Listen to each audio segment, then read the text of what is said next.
नमस्कार दोस्तों, स्वागत है आप सभी का अपना चैनल INT हिंदी टेक में। दोस्तों, भारतीय रिजर्व बैंक जनवरी महीना से एक नया नियम लागू कर रही है।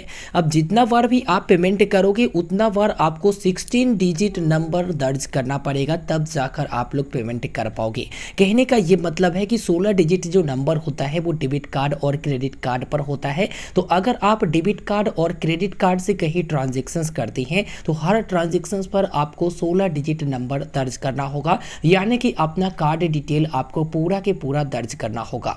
आइए इस वीडियो में अच्छे से समझाते हैं अपने भाषा में और आसान भाषा में, और मैं गारंटी देता हूं कि हर एक को यह वीडियो समझ में आएगा और इस नियम के बारे में हर एक अच्छे से जान पाएंगे। सबसे पहले बात कर लेते हैं कि अभी का नियम क्या है। आपको पता होगा कि अभी जो है ट्रांजैक्शंस बहुत ज़्यादा लोग कर रहे हैं। डिजिटल ट्रांजैक्शंस, ऑनलाइन ट्रांजैक्शंस बढ़ते ही जा रही है और उतना ही ज़्यादा फ्रॉड की संख्या बढ़ रहा है। आपको पता होगा कि किसी वेबसाइट का डाटा लीक हो रहा है, किसी एप्लीकेशन का डेटा लीक हो रहा है। अब ऐसे में अगर हम लोग वहाँ पर अकाउंट बना कर रखते हैं तो हम लोगों का KYC डेटा तो लीक होता ही है, और अगर हम वहाँ पर credit card, debit card detail save करके रखते हैं तो वो भी डेटा लीक हो जाता है, यानी कार्ड डिटेल वहां पर लीक हो जाता है। आपको पता होगा कि कार्ड जहां पर हम लोग सेव करते हैं वहां पर कार्ड नंबर सेव हो जाती है, उसके बाद वहां पर एक्सपायरी सेव हो जाती है, लेकिन CVV नंबर कभी भी सेव नहीं होता है। हम लोगों को जब ट्रांजेक्शन करना होता है सेव कार्ड से तो वहां पर CVV नंबर दर्ज करना होता है और फिर OTP से वेरीफाई करके ट्रांजेक्शन करना होता है।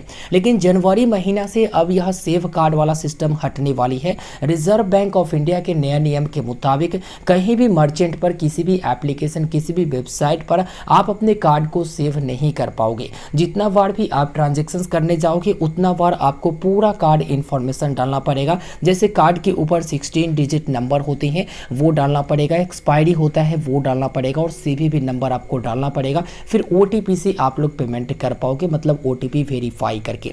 तो यहाँ पर जो वेबसाइट हैक होती है या फिर वेबसाइट की डेटा लीक होती है तो यहाँ पर सिक्योरिटी पर्पज से रिजर्व बैंक ऑफ इंडिया जो है ये नया नियम लागू करने वाली है जनवरी महीना से। अब इस नियम से फायदा भी है और थोड़ा सा दिक्कत भी है, जो कि इस वीडियो में हम आपको बता दे रहे हैं। सबसे पहले फायदे के बारे में बात करते हैं। तो फायदा ये रहेगा कि हम लोग कहीं भी किसी एप्लीकेशन पर या फिर वेबसाइट पर कार्ड डिटेल सेव नहीं करेंगे। इसका मतलब हमारा जो कार्ड रहेगा वो बिल्कुल सुरक्षित रहेगा, यानी कि पैसा सुरक्षित रहेगा, बिल्कुल सुरक्षित रहेगा हमारे बैंक अकाउंट में। या फिर क्रेडिट कार्ड से अगर वहां पर जो है क्रेडिट कार्ड अगर सेव नहीं करते हैं तो क्रेडिट कार्ड पर पैसा सेफ रहेगा। अब यहाँ पर थोड़ा सा नुकसान के बारे में बताते हैं और थोड़ा सा दिक्कतें के बारे में बताते हैं।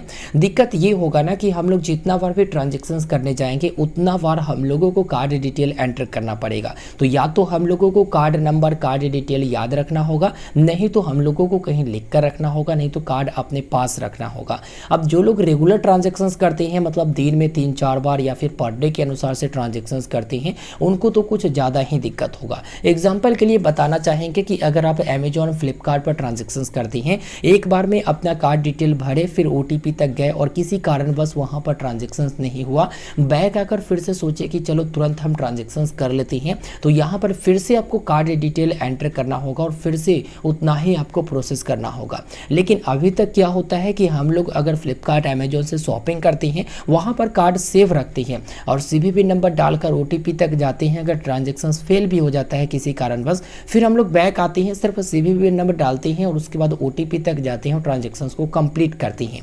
तो अभी ये फायदा और आने वाले दिनों में ये दिक्कत होगा जो कि मैंने आपको बता दिया। तो आप लोग वीडियो के नीचे कमेंट करके बताइए कि RBI की तरफ से ये जो नया नियम लागू किए जाने वाले हैं वो आपके लिए कैसा लगता है, मतलब सही है या फिर गलत कर रहा है RBI। तो आप वीडियो के नीचे कमेंट करके बताइए। हम अपने मन से आपको अगर बताएं तो RBI जो ये नियम लागू कर रही है वो बिल्कुल सही है। हम लोग थोड़ा सा दिक्कत उठा लेंगे, लेकिन हमारा पैसा अगर सेफ रहता है तो बहुत बड़ी बात है। दिक्कत बड़ी बात नहीं है, बड़ी बात है पैसा। अगर हम लोग थोड़ा सा दिक्कत उठाते हैं और पैसा सेफ ही नहीं रखता तो क्या फ़ायदा। तो यहाँ पर पैसा अगर सेफ रहता है और थोड़ा सा दिक्कतें भी होती है तो हम लोग वो झेल लेंगे, कोई बड़ी चीज़ नहीं है और धीरे धीरे करके आदत बन ही जाएगा कार्ड डिटेल हर बार डालने का, ठीक है ना। इसके साथ ही हम आपको बता दें कि पेमेंट गेटवे कंपनियां जो है नियमों में छूट चाहती है, लेकिन रिजर्व बैंक किसी भी तरह की छूट देने के मूड में नहीं है।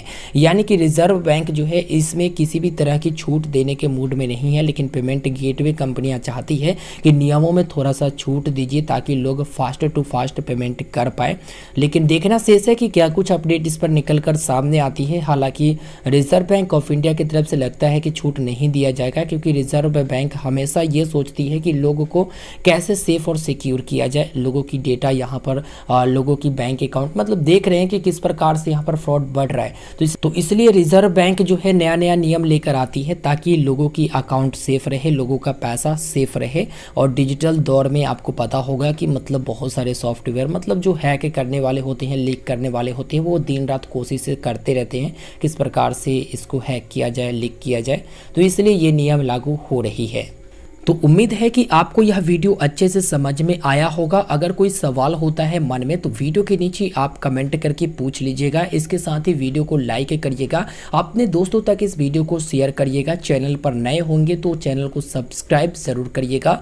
और अगर कोई अपडेट आता है तो मैं आपको इन्फॉर्म ज़रूर करा दूंगा। एक बार फिर से मैं याद दिला दूँ कि डेबिट कार्ड और क्रेडिट कार्ड दोनों पर ये चीज़ें लागू होगी। मतलब कार्ड डिटेल आपको हमेशा डालना पड़ेगा, जो कि जनवरी 2022 से ये नया नियम लागू होने वाली है। मिलते हैं फिर एक नए वीडियो में, हमें दीजिए इजाज़त, तब तक के लिए गुड बाय।